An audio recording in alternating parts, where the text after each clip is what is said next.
Hey everyone, welcome to Impact Marketer. Today's guest is founder of the Essence Muse web design agency, creator of Design Biz Mastery Summit, the leading design biz virtual summit. Recently going from 0 to 2,200 email subscribers with her summit, previously working on $1 million campaigns, now making transformational leaders, lightworkers, and visionary entrepreneurs look like $1 million. Going from a senior creative director of 10 years to successfully pursuing entrepreneurship on her own. Having been featured in Voyage LA and the Philippines Magazine International, migrating here when she was 9 to now owning a six-figure agency. She's a creative designpreneur to be reckoned with and a friend I consider an inspiration. Please help me in welcoming Donna Agnes. Thank you for that intro. Wow. Yeah, it was well deserved. Awesome, Donna. So happy to have you here. Thank you for having me. So today on Talk of the Day with Rony, where we talk about mindset, I have Donna Agnes. And the first question is, you had to go against your parents to become a designer. What was that process like? Well, yeah, definitely looking back at it now, I was a stubborn girl. I was becoming a woman. I was like, 18, 17 at the time. And after high school, my mom expected me to go to nursing school because Filipinos or Filipinas become nurses, especially here in the States, you have the opportunity to go to school. And so the first go-to profession that most Filipinos do is to become a nurse. And that's because it's a very stable career and also, very, financially stable. And I think it's just a very supportive community. And so my parents had expected me to do the same and, follow in other people's footsteps. But being that I am stubborn as I am, and also because I really just have a very creative spirit, and I've always been, I wouldn't say the black sheep, but I would always go against the norm growing up. I went to a mostly minority school where there were Filipinos and Mexicans, Samoans, and Blacks. And I didn't look like any other Filipina. I was the Filipina that had crazy colored hair. I was always so expressive and artistic, and I became that, when in every school there's the artist, I was that girl in school. And so I just wanted to be true to myself, and I just didn't feel like it was right for me to follow a path that I just wasn't passionate about. And so I kind of went behind my mom's back and applied to art schools. And the one that I ended up going to was the Art Institute here in LA. And I told her, as long as I can do what I want, I'll pay for my own college. And so I did.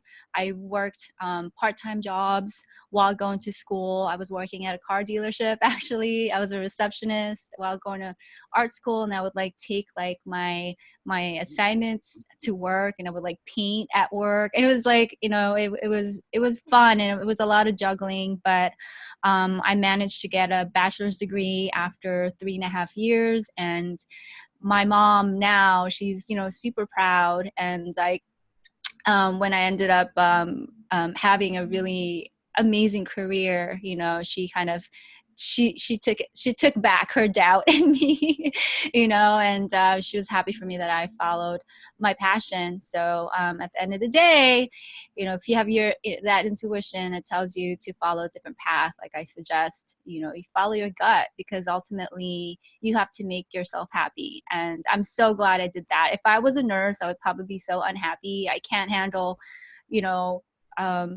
touching other people or seeing blood. I faint at the sight of blood. And can you imagine? I really can't. So I'm really glad that I stayed true to myself.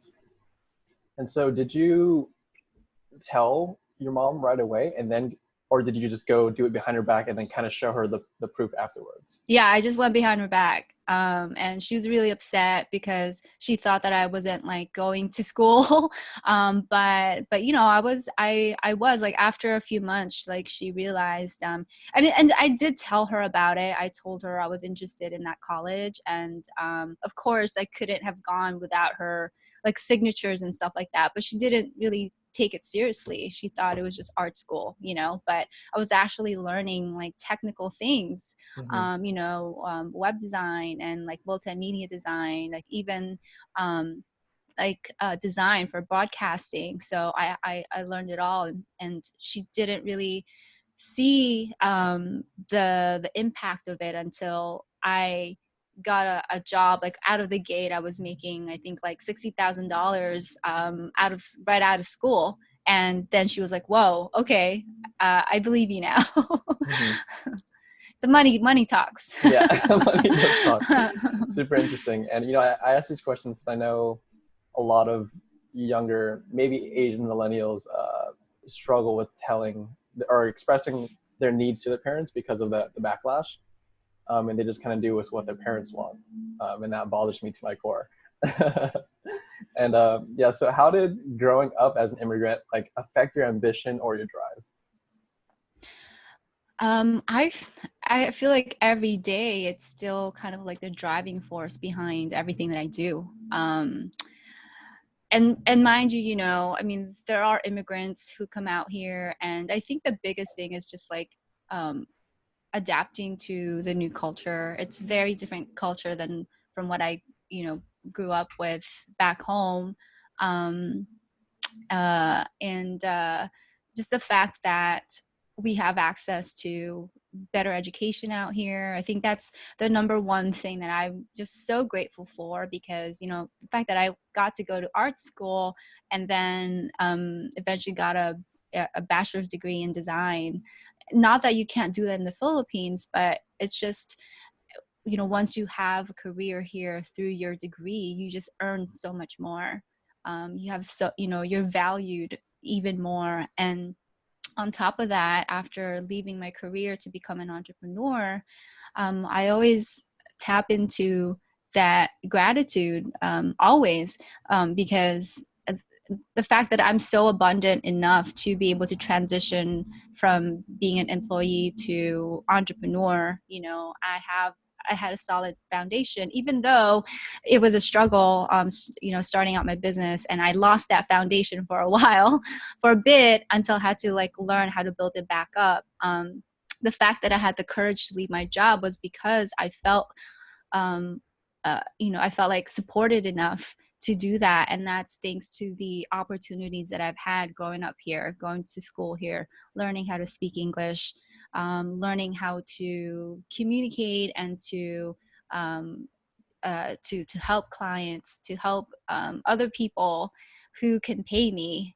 So like all of those are benefits of um, just having the gratitude to have the opportunities. Like I feel like every day I'm always so grateful because every time I go back home, and I do visit Philippines like every other year, I'm reminded of how lucky I am that I grew up in the States, and that seeing how my life could have been if I stayed back home, I just would not be here talking to you today, So, yeah, I think being an immigrant is I'm overwhelmed with so much gratitude with all of the blessings I've had in my life. Wow, yeah, well said for sure. What has been your experience being a woman in your space? Um, you know, it's I feel really fortunate to grow to be in a space where I actually see a lot of women in my position and who are way ahead of me. So to have all these role models and examples of what a woman can do is really inspiring.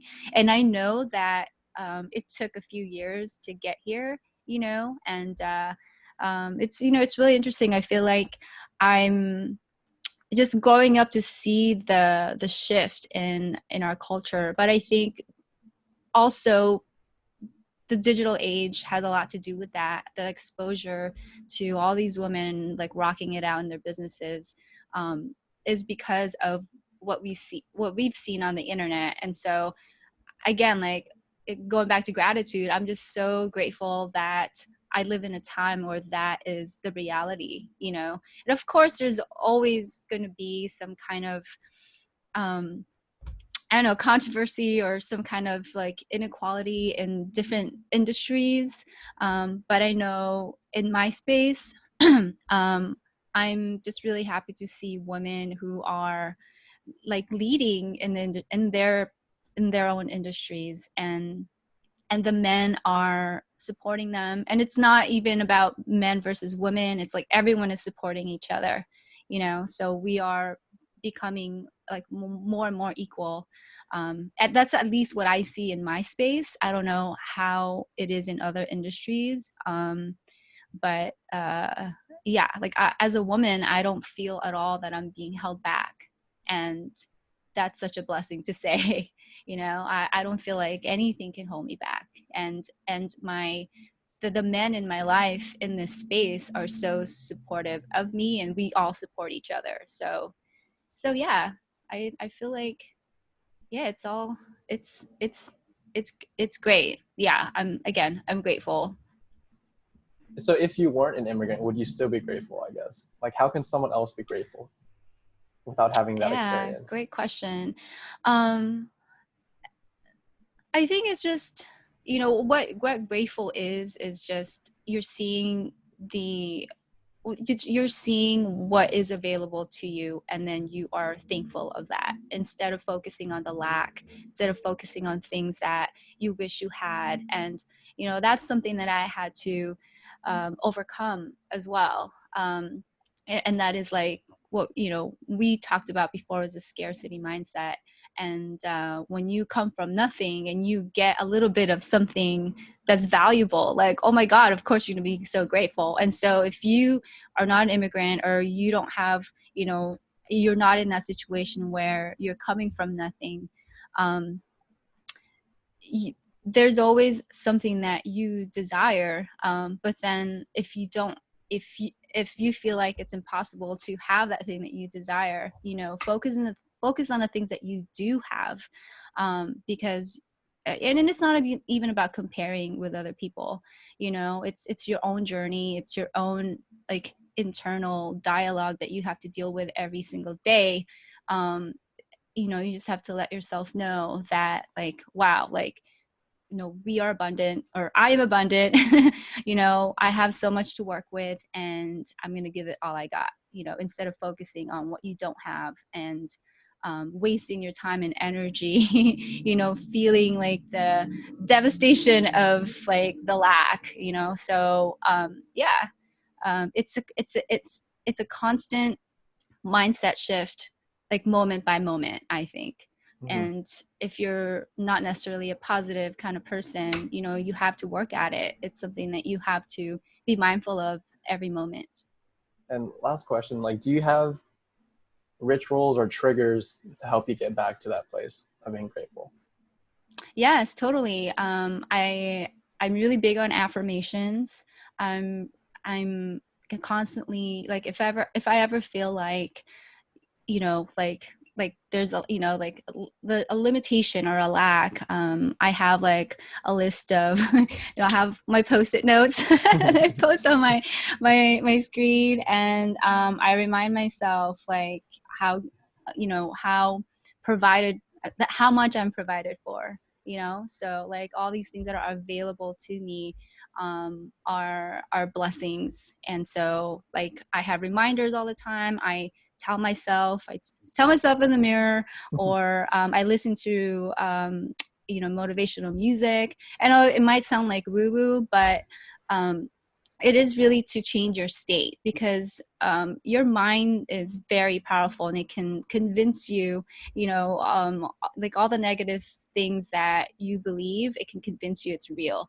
But you can also use your mind to shift that, and more than your mind, your body, you know. So like really being your body. I dance a lot too, so like anytime I feel like I'm like in a funk, or feel like I'm, you know, like I'm nervous about something, I'll just like dance in my apartment, turn on some like really uplifting music, or like I like hip hop, so sometimes I'll like listen to like, you know, rap songs, and I don't know. So yeah, so whatever I can do to change my state, to feel, you know, gratitude, to feel like I'm provided for, have a solid foundation. And that's something only you can create for yourself. Nobody else can do that for you. And so that's why it's such a practice, and it's, it's a daily thing, until you have enough maybe conditioning to change your mindset permanently. But again, like whenever you have these triggers, like you have to support yourself. Yeah, it's awesome. Thanks so much, Tom. It's been a pleasure. Thank you. I hope that was helpful. Yeah, super helpful. Thanks.